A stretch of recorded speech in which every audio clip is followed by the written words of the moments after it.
Hello sis, welcome back to my channel. 2 weeks in a row. Told you I'd be consistent. So the number one question I get asked, particularly in my Instagram DMs, is how do you do it all? I don't. There was a time in my life where I really believed that if it was my responsibility, then I had to do it by myself. And it was mostly my husband and utter and complete failure that taught me this is never the case. One day I was reading in Exodus, and there's this passage where Moses, the great leader, who was in fact himself called by God to do this mission, okay, to complete this task of leading the Israelites into the promised land, okay, that Moses says to Joshua to go fight this battle, and that Moses was going to go up on a hill and he would hold his arms high as long as they were winning. If he were to drop his arms, Joshua would know that they were losing, that they were being overcome, and they would probably need to retreat before they get destroyed. There comes this part in Moses doing his duty, his task that he was assigned, okay? Holding up his arms. There comes a time where he gets weary and his arms begin to drop. And then the scripture reads, when Moses' hands grew tired, they took a stone and put it under him, and he sat on it. Aaron and Hur held his hands up, one on one side, one on the other, so that his hands remained steady until the sun set. So Joshua overcame the Amalekite army. If we can rewind all the way back to when Moses was to speak to Pharaoh about releasing the Israelites, he was afraid of not being equipped enough because he wasn't that maybe articulate or maybe that well versed in speech. And God allowed Moses to delegate a portion of the task to Aaron. Aaron was never called to take Moses' place, but there was some gift that Aaron had that Moses did not obtain. And although the mission was Moses's to lead, it was never supposed to be him and him alone. We see a beautiful picture of delegation. We see this beautiful picture of community as we see Aaron speaking on Moses' behalf to Pharaoh at times, and here as we see Aaron and Hur coming up one on one side and one on the other to hold Moses' arms up so that he did not grow weary, so that the Israelites were not defeated in battle, and so ultimately Moses can do the very thing that God had called him to do. So what does this say about us? I am a very multi-passionate woman. I have my hands in so many baskets. And sometimes that has left me trying to juggle 12 eggs and 11 of them ending up on the floor. It really was my husband coming to me one day and saying, you have an eye problem. And I was like, what you mean, bro? My eyes work just fine. He was like, no, everything is I with you. I have to do this for the kids. I have to clean the house. I have to go do this for my business. I have to go grocery shopping. I have to do carpool.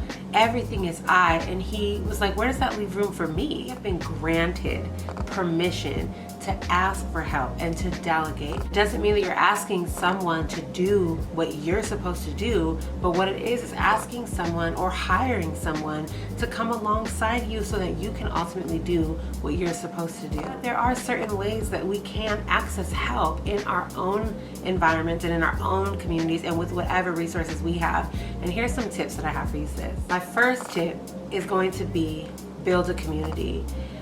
It is so important to be intentional about your community that you surround yourself with.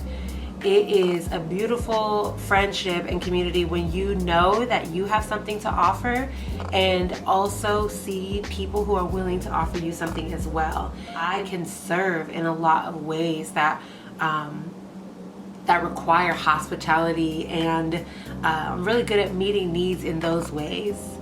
So I know that I can offer my community a place to rest, a place to find refuge, and that is my offering to my community. I have a friend who's incredible with business. My friend Tatiana, find her on YouTube as well at The Inspired Blueprint. I always gotta shout her out, but she has been an incredible, huge factor to any success that I have had in business because she is just so willing to offer her insights and her services, and God has just really gifted her in that way. My husband is so great with admin work and organization, and so he helps me implement routines and schedules.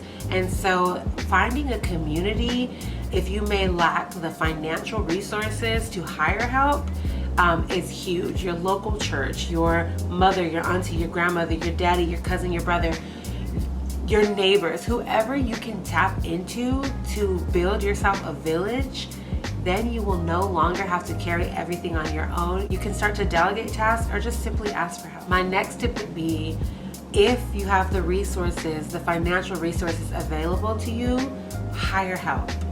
There are laundry services, there are meal services. I do not step foot into a grocery store. I just order all of my groceries because that's so much time I get back from doing that, and time is money, okay?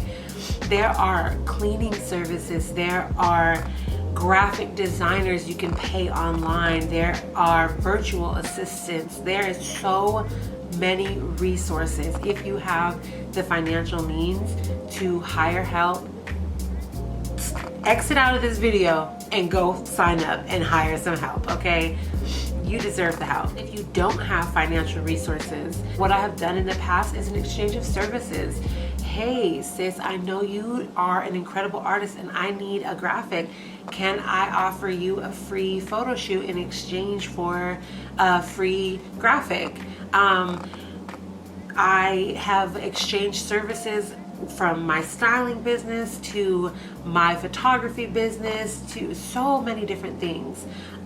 It's like the same as if you have a bestie who also has kids and you're like, okay, you bring your kids over this day and I'll watch them so y'all can go on date night, and then next week I'm gonna bring my kids over on this day so me and my husband can go on date night and you guys watch the kids. It is a beautiful exchange that can happen if you don't have the financial resources to hire help.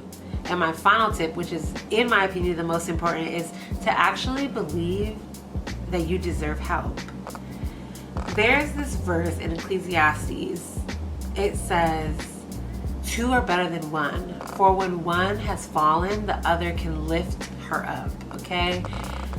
Believe that you are deserving of help, that you are deserving to reach your hand up and somebody actually be there to grab it and pull you up, okay? And also be willing to help others.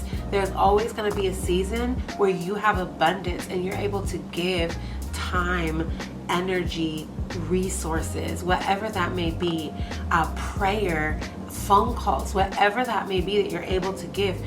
Always be willing to offer that up, because there will be a season when you are completely in the trenches and you need people who are willing and able to give to you.